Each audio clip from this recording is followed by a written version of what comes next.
ঠিক আছে।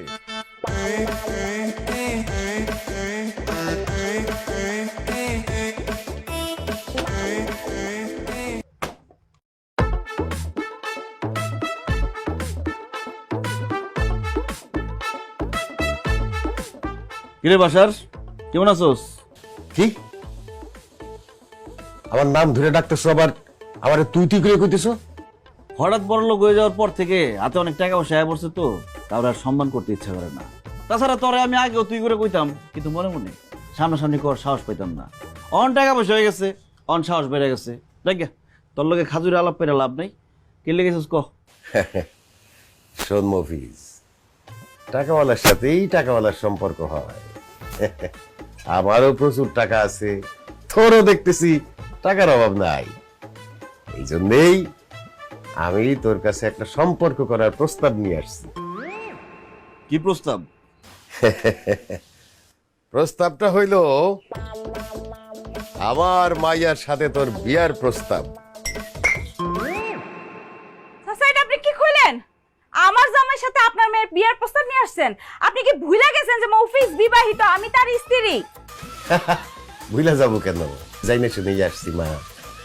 যারা টাকাওয়ালা তাদের ঘরে 10টা বউ থাকলে কোনো সমস্যা নেই। আমি তো তোমার জামাইরে একটা বিয়ে করতে বলতেছি, তাও সেটা আমার মাইয়ারে। অসম্ভব। আমি বাইসা থাকতে আমার জামাইরে আরেকটা বিয়ে করতে দিব না। সব আমি দেখে আছি না, একটা কথা কবি না। আচ্ছা বাসার, আমার তো ঘরে একটা বউ আছে, একটা বউ থাকতে আমি আরেকটা বউতে কি করুম? মফিজ, তুমি বুঝতে পারো না, টাকাওয়ালা মানুষের ঘরে সব থাকে নতুন জিনিস। তোমার ঘরে তো এটা তো পুরান। আমার মায়ারে বিয়ে কইরা তুমি নতুন জিনিস ঘরে নিবা। সে আছে, থাকুক, সতীন হিসাবে থাকুক, কিন্তু আমার মেয়ে হবে তোমার মেইন বউ, সে হবে সাইড বউ। চাচা, আমি সাইড বউ থাকবো? সব একদম খুব বেশি কথা কবি না। আচ্ছা বাসার, মানে বাসার চাচা, আপনার মেয়ে কি সতীনের ঘর করতে পারবো? আমার সতীনের সংসার করতে কোনো সমস্যা নেই মফিজ, তুমি তো দেখতে সুন্দর, আবার তোমার অনেক টাকাও আছে। আমি তো তোমার টাকা দেখে বিয়ে করতে চাইতেছি। আমি তোমার ঘরে সতীন আছে না পুতিন আছে এটি দেখার বিষয় আমার। বাহ, তুমি তো অল্প বয়স অতিরিক্ত পাইয়ে গেছে। তা আমার ঘরে একটা বউ থাকার পরেও আপনার এই অবিবাহিত সুন্দরী মেয়েকে আমার কাছে কেন বিবাহ দিতে চাচ্ছেন? কারণ আমার মেয়ে তোমারে পছন্দ করে, আর আমার মেয়ে যেই জিনিস পছন্দ করে আমি তাকে সেই জিনিস আইনা দেওয়ার চেষ্টা করি। আমার মেয়ে তোমারে পছন্দ করছে, সেই জন্য আমি তোমার আর আমার মেয়ের বিয়ের কথাবার্তা বলতেছি। আর তাছাড়া তোমারও টাকা হইছে, আমার তো আগের থেকেই টাকা আছে।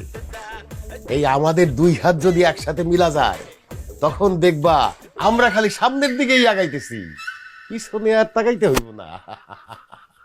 একদম ঠিক বলছেন চাচা, আপনার সাথে সম্পর্ক হইলে খারাপ হয় না, বড় লোকের সম্পর্ক। আপনার প্রস্তাবটা আমার ভালো লাগছে, চিন্তা ভাবনা করি, তারপরে জানাবো। আপনি এখন আসতে পারেন। মফিজ, এখানে আমার ফোন নাম্বার লেখা আছে, 24 ঘন্টাই খোলা থাকে। যে কোনো ধরনের আলাপের জন্য তোমার যখন খুশি তুমি কল দিতে পারো, আমার সাথে কথা বলতে। এই নাও। তুমি তাড়াতাড়ি তোমার সিদ্ধান্তটা